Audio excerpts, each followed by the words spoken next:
We have the one, the only, Mr. Bill O'Reilly joining us now. Hello, Bill. Beck, how you doing, man? I'm very good.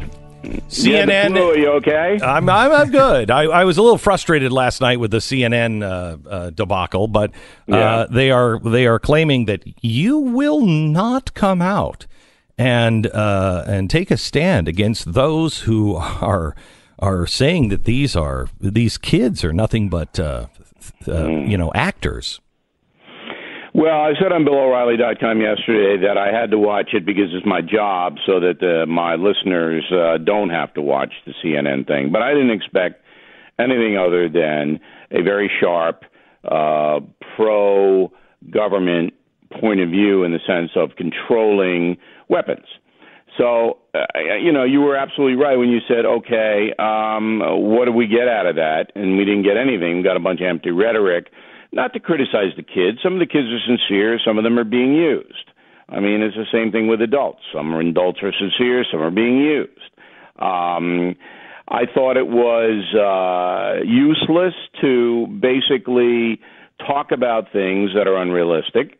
There are things that we can do to make it more difficult for people to kill and maim Americans. Did you notice, Bill, that no one was interested in anything else other than banning guns? Well, it isn't they don't even know what that means, the kids I'm talking about. Far left obviously wants the government to have as much control over our lives as possible, and then one of the ways the government would have control is to disarm the population, so the population could not defend itself. That's never going to happen in this country, ever. It's just unconstitutional, and there's no way it's going to happen unless there's a coup d'etat. But in a democracy, it's not going to happen. All the polls say that Americans don't want the government confiscating all weapons. But it gets worse than that, though. It's basically using children, teenagers, traumatized kids from Broward County, Florida, to spout things that they don't understand. And you can't challenge the student or the teenager. If you're a broadcaster, you can't say, well, do you really know the history of this? Or, well, do you know the unintended consequences of doing something like that? Because then you're bullying them. You see, this is paramount for your audience to understand. The techniques of the left have changed in the last 12 months to say that if you support Donald Trump, you're a white supremacist. If you support having Americans be able to arm themselves, then you're supporting the killer in Broward County. If you criticize LeBron James for saying that Trump doesn't care about anybody, you're a racist. You see what it is? It's a demonization across the board that if you object to any left-wing policies, then you're a horrible, horrendous person. That's what's happening here. And the kids in the forefront are illuminating that. So let me go back to the original question, because I don't even think you understand it, because I don't think you pay attention to it, because honestly I wouldn't have paid attention to it, because it comes from places like the Gateway Pundit, which has absolutely zero credibility. There are people now on the fringes like Gateway Pundit and obviously Alex Jones that are saying that these kids are all crisis actors. No, I don't believe that. Yeah, I mean, that's... I don't think there's a coordinated effort to mass bus kids places so they can act up. I think that there is a peer pressure, and this is, again, very important, a peer pressure on teenagers to be anti-gun at this point in history. And peer pressure is everything in the teenage world. Sure. So let me take that a step further. Who is George Clooney writing a $500,000 check to? Who is Steven Spielberg and Oprah Winfrey matching that? They've raised now $2 million. Right. Where is that money going? What this is, and that's an excellent question, Beck. You really recovered from the flu nicely. Yeah, thank you very much. You're not delirious any longer. Yeah, well. It's an excellent question. Mm-hmm. So what this is all about is the Women's March. Yes. It's absolutely identical to the Women's March. What was the Women's March? That was an anti-Trump extravaganza. So if pro-life women wanted to march, they couldn't. Remember that? Mm-hmm. They were told, go home. If you believe in, abortion control, we don't want you. Mm-hmm. So forget about the women thing. That just blew up. So it was essentially the Women's March was we hate Trump. So what this march is coming up is that anyone who believes in Second Amendment rights is a fascist and a sympathizer with mass murderers. That's what this march is about. But wouldn't that, okay? I mean, if you know anything about fascism, wouldn't that be more along the lines of the definition of fascism? But then you're going behind the curtain, see? And most Americans aren't going to do that. What they're going to see is they're going to mobilize millions of people. And believe me, George Soros money will be behind this. All the far left money will be behind this. Clooney's a far left guy. Everybody knows that. That doesn't mean that they're It doesn't mean that they're hiring these kids. It means they're supporting their cause and helping get the word out, et cetera, et cetera. The kids are pawns. The kids are being used to front a movement to severely restrict weaponry in America. So the kids are being used as the poster people for that. And the kids don't know it.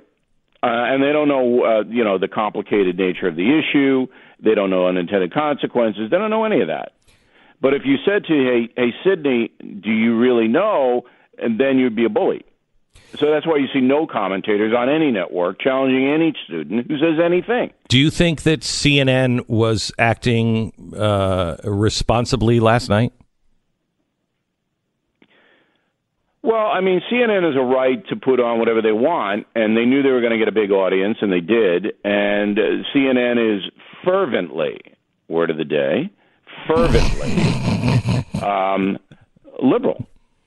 I mean, this is to the point of outward advocacy. They're in business to promote left-wing causes, and so is MSNBC and NBC. Have you noticed, though, a difference here, Bill, with this debate, though, that they're always left-leaning? There's always an undercurrent of liberal leaning. They're activists. This is activism. Yes. Now they've taken the next step, and they're always left-leaning. They're always biased to the left and doing little things to promote a point of view that would advance liberalism. But now they say, that didn't really work. Look who we have in the White House. That didn't work. So now we're going to be activists. We're going to be using our power and our influence to change policy and to move the country into a left-wing situation. And one of the strategies of that is to destroy anyone individually who speaks up against it. And that's why you saw the attacks on Laura Ingraham. All right, that's why you saw the attacks on me.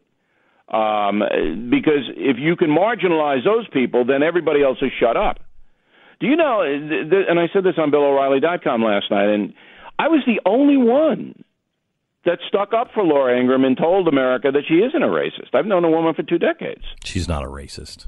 Okay, She's clearly not. And I made a big deal out of saying that. But even her own network didn't do it. I mean, because they're afraid. They're afraid of being branded racist. So it's working. What the far left is doing is absolutely working, and the kids in Florida are just the latest in the strategy to make it impossible to hear both sides of the story. CNN doesn't want both sides of the story. Come on, it's a joke. So we're going to pick it up next with, so what happens next? Where are we headed? What are we headed for? And what's Bill's idea of the best way to avoid trouble? By the way, you can get commentary like that every day at BillO'Reilly.com. Not for free, though. You should subscribe, and he's got all sorts of great packages. It's BillO'Reilly.com. BillO'Reilly.com is where you would go for that. Thank you very much, Stu. Bill O'Reilly, how do you...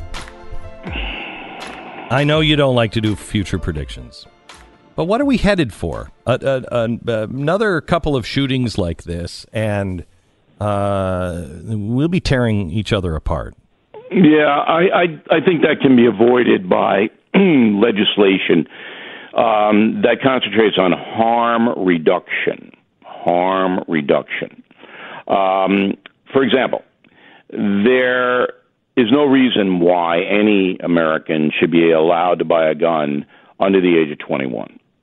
It's scientifically proven that your personality is not formed until you're 25, and deadly weapons can lead to all kinds of bad things. So you raise the gun purchase to 21. Then you have a universal background check law, all right, so that people who have done bad things in Idaho and they try to buy a gun in Virginia, the Virginians know that. Those are just harm reduction, common sense. And, yeah, I mean, you're going to get a little bit of opposition, but not much. So those can be passed. And then the states have got to swing into action. I mean, Beck, you live in Texas, correct? Mm-hmm. All right. I live in New York. Is there any reason that both states cannot mandate that every public school have 2 or 3 armed guards on campus based on the population of the school? No. They have to have them. Those are salaries paid for, just like teacher salaries, just like coaching salaries. You have armed guards on campus, and you have them there for 10 hours or whatever you need them, whenever the kids are there. Why don't we have that law? Why isn't that happening? This is called harm reduction.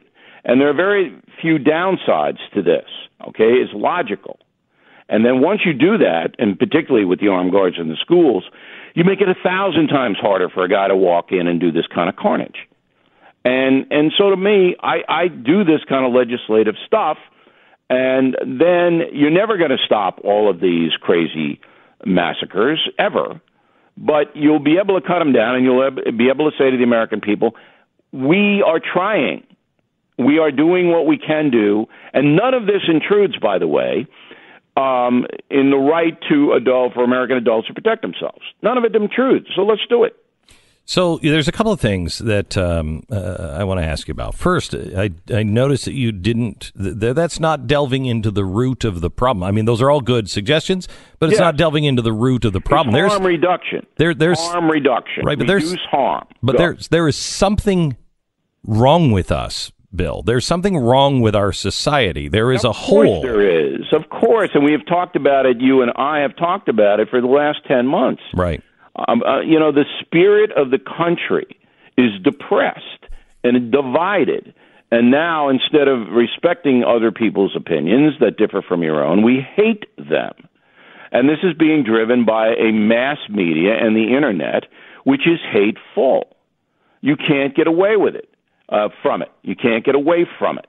You turn on the cable news, it's hate. You turn on the computers and you read the Facebook comments, it's hate. So, of course, that's going to find its way into the daily interactions between Americans.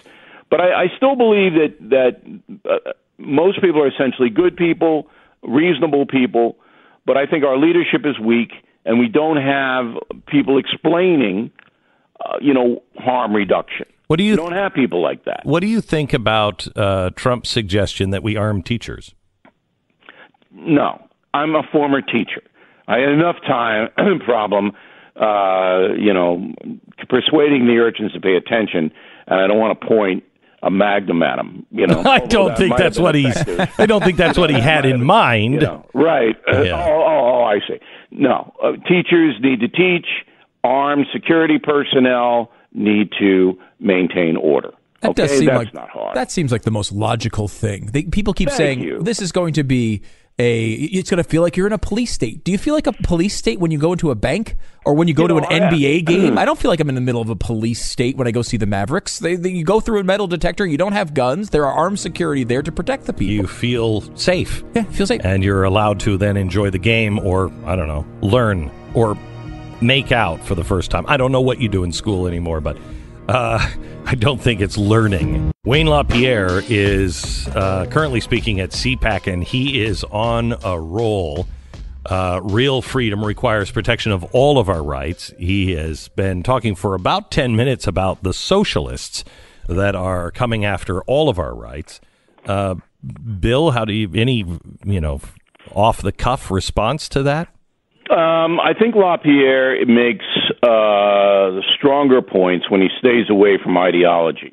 The socialist thing, I don't think that helps him.